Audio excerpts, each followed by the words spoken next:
Doug Wamble, come on over here, Doug. Let's chat a little bit about music, about life. That is something else. Good stuff, man. Talented guy. How about that, Brent? That's a great sound, man. That could fit about anywhere in the country, too. Yeah, you know, that's. We were down in New Orleans for the Super Bowl. He'd have fit right in. Oh, yeah. I don't know much about music, but I've been down there once or twice. Yeah. Have a seat, Doug. Was that a steel guitar you were playing? It is made of copper. Okay. It's called a resonator guitar.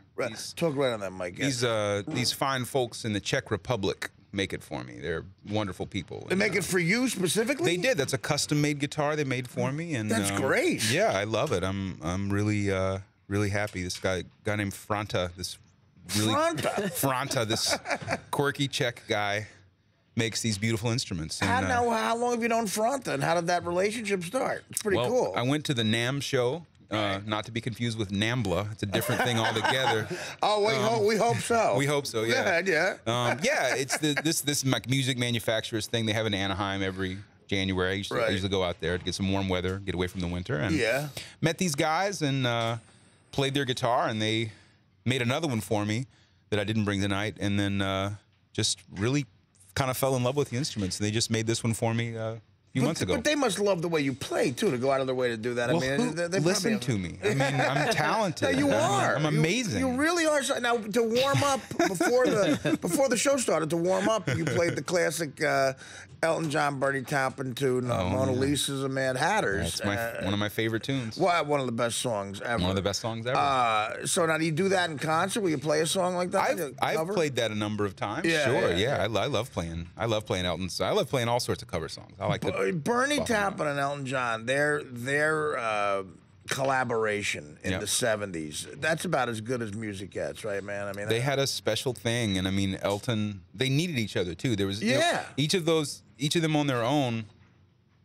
You know, it's just the magic of two people meeting each other at the right time in the right place. And the 70s, the 60s and 70s were rife with that. There was a lot of people like Richards and Jagger, Lennon and McCartney, guys who met each other, you know, in the same time frame to create that thing we call now classic rock. But people don't talk enough about Taupin because he wasn't, you know, on stage doing it with him.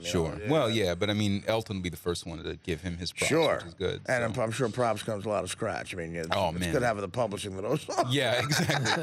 Neither one of them are hurting. Yeah, on the road a lot? Not as much anymore. I used to do a lot of stuff on the road, and then over the years I've kind of done less of that and working a lot more from home. I'm getting into some other areas of the music business, like some composing and stuff like that, working in TV and film and things like that. Brent, what do you think? Yeah, you did the Central Park 5, right? Yep, Central Park 5, directed by Ken Burns and his daughter Sarah Burns and his son-in-law David McMahon. About the Central Park jogger case. The Central Park jogger. Now, a very interesting thing happened to me last month. I went to college with my bass player over there, Jeff Hanley. He and I went to college down in Jacksonville. Right. And I did a house concert for these people in Jacksonville a couple of weeks back. And I actually met the jogger. She was there. She lives down there, and got to talk to her a little bit. And for some of you younger people, by the way, the Central Park jogger case, I believe it was 1989. Yep. There was a woman jogging in Central Park, in the northern part of Central Park, and she was attacked in the morning and hit with a brick, beaten and left for dead. And five black kids were convicted of it and did time. And it turned out several years ago that basically they were not guilty of the crime. Not at all. The actual rapist was in prison and ran into one of the other guys who had been convicted, and he wound up confessing to it. Just horrifying story for these guys and their family. And Ken Burns, a great documentarian, he's done baseball, he's done jazz, Civil War, the Brooklyn Bridge. He did a documentary called The Central Park 5. So that's what we're talking about. Exactly. So you met the jogger. Met the jogger. How long ago was this? This was just a couple of months ago. Oh, okay. Very recently, right? And I've since gotten to meet a few of the guys of the 5, and they're doing really well. I think this movie and a lot of the things that they get to do in conjunction with this movie has really empowered them a lot. Sure, it's given them a whole new lease on life to say, hey, we told you we didn't do it, and they got robbed of a lot of their life, and they're roughly my age now. They're in their late 30s, and I was gonna say, but they were probably 14 years old when this happened. 15. Yeah. There was a big thing going on at the time. It was in the news. It was in the media at the time in New York City called wilding. A lot of young, and it wasn't a racial thing. A lot of young like white kids. As a matter of fact, a lot of young rich white kids were responsible for doing it. Private high school type kids, where they go out. They called it wilding, where they would terrorize people in Central Park before it was Rudy Giuliani'd up a little bit. It was still kind of rough. And these kids, that word got involved. They were wilding, and there was a racial component. And probably a 14 or 15. So you're talking about their late teens and 20s gone. You know? They go into jail in '89. One of them was tried as an adult, and he was, he was in jail in 2002 when he. Right. Yeah. So unbelievable.